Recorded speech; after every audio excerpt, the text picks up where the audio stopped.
One day, as Jesus was walking, a rich young man ran up to him and fell on his knees before him.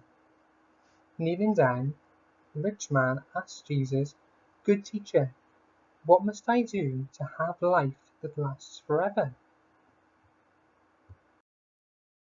Jesus replied, "You call me good. No one is truly good apart from God alone.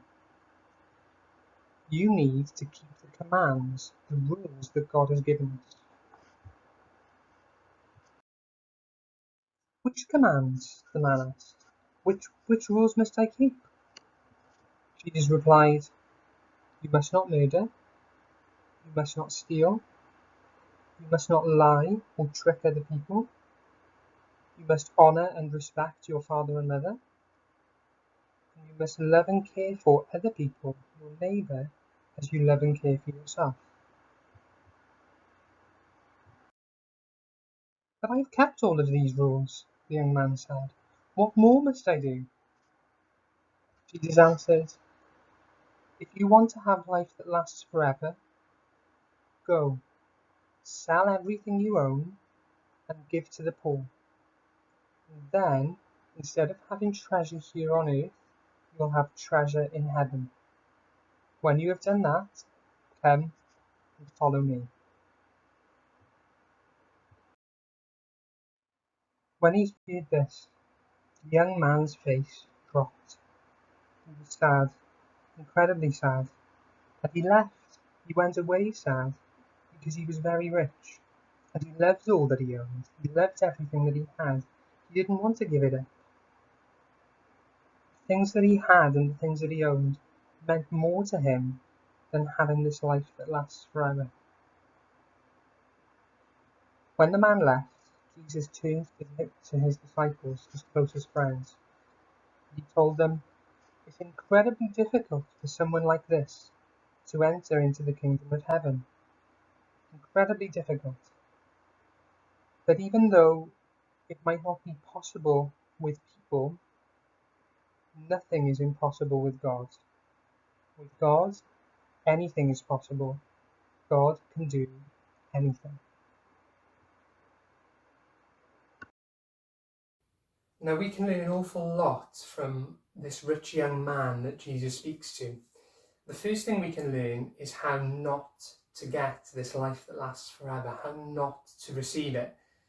And Jesus makes very, very clear to this man that receiving this life that lasts forever really is nothing to do with what he has and nothing to do with what he's done or who he is.